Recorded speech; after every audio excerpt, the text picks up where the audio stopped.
राधे कृष्ण भक्तों, 27 अगस्त में जो श्रावण में जो पुत्रदा एकादशी है उसका जो व्रत करते हैं उनके लिए हम कथा सुनाते हैं।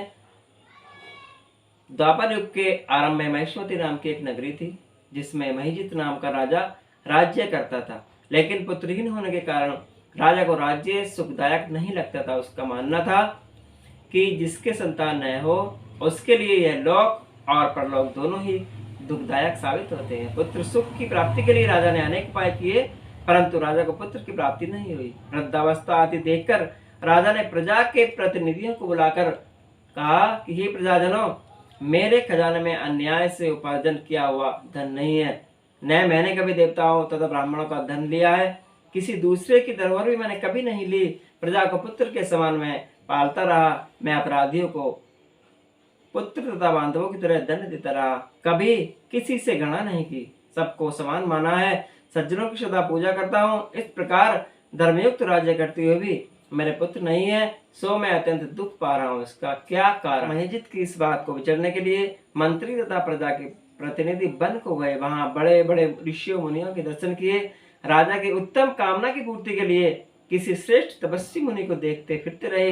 एक आश्रम में उन्होंने एक अत्यंत वयोवृद्ध धर्म के ज्ञाता बड़े तपस्वी परमात्मा में मन लगाए हुए निराहार जितेंद्रिय जितात्मा जित क्रोध सनातन धर्म के गूढ़ तत्वों को जानने वाले समस्त शास्त्रों के ज्ञाता महात्मा लोमेश मुनि को देखा, जिनका कल्प के व्यतीत होने पर एक रोम गिरता था। सबने जाकर ऋषि को प्रणाम किया। उन लोगों को देखकर मुनि ने पूछा कि आप लोग किस कारण से यहाँ आए हैं? निसंदेह मैं आप लोगों का हित करूंगा। मेरा जन्म केवल दूसरों के उपकार करने के लिए ही हुआ है, इसमें संदेह मत करो। इस ऋषि के ऐसे वचन सुनकर सब लोग बोले, हे महर्षि, आप हमारी बात जानने में ब्रह्मा से भी अधिक समर्थ हैं, अतः आप हमारे संदेह को दूर कीजिए। महिष्मती पुरी का धर्मात्मा राजा महिजित प्रजा का पुत्र के समान पालन करता है, फिर भी वह पुत्रहीन होने के कारण दुखी है। उन लोगों ने आगे कहा कि हम लोग उनकी प्रजा हैं, अतः उसके दुख से हम भी दुखी हैं। आपके दर्शन से हमें पूर्ण विश्वास है कि हमारा यह संकट अवश्य दूर हो जाएगा, क्योंकि महान पुरुषों के दर्शन मात्र से अनेक कष्ट दूर हो जाते हैं। अब आप कृपा करके राजा के पुत्र होने का कोई उपाय बताएं। यह वार्ता सुनकर ऋषि ने थोड़ी देर के लिए नेत्र बंद किए और राजा के पूर्व जन्म का वृतांत जानकर कहने लगे कि यह राजा पूर्व जन्म में एक निर्धन वैश्य था। निर्धन होने के कारण इसने कई बुरे कर्म किए। यह एक गांव से दूसरे गांव व्यापार करने जाया करता था। एक समय ज्येष्ठ मास के शुक्ल पक्ष की द्वादशी के दिन मध्याह्न के समय जबकि वह 2 दिन से भूखा प्यासा था, एक जलाशय पर जल पीने गया। उसी स्थान पर एक तत्काल की ब्याई हुई प्यासी गौ जल पी रही थी।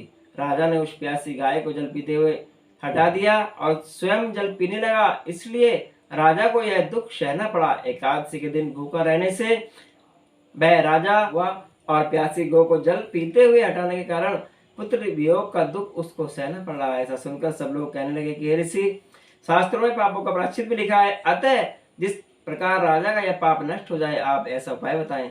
लोमेश मुनि कहने लगे कि श्रावण शुक्ल पक्ष की एकादशी को, जिसे पुत्रदा एकादशी भी कहते हैं, तुम सब लोग व्रत करो और रात्रि को जागरण करो, तो इससे राजा का यह पूर्व जन्म का पाप अवश्य नष्ट हो जाएगा, साथ ही राजा को पुत्र की अवश्य प्राप्ति होगी। लोमस ऋषि के ऐसे वचन सुनकर मंत्रियों सहित सारी प्रजा नगर को वापस लौट आई और जब श्रावण शुक्ल एकादशी आई तो ऋषि की आज्ञा अनुसार सबने पुत्रदा एकादशी का व्रत किया और जागरण किया। इसके पश्चात द्वादशी के दिन इसके पुण्य का फल राजा को दिया गया और पुण्य के प्रभाव से रानी ने गर्भ धारण किया और प्रसव काल समाप्त होने पर उसने एक बड़ा तेजस्वी पुत्र उत्पन्न किया। इसलिए ही राजन इस श्रावण शुक्ल पक्ष एकादशी का नाम पुत्रदा एकादशी पड़ा। अतः संतान सुख की इच्छा हासिल करने वाले इस व्रत को अवश्य करें।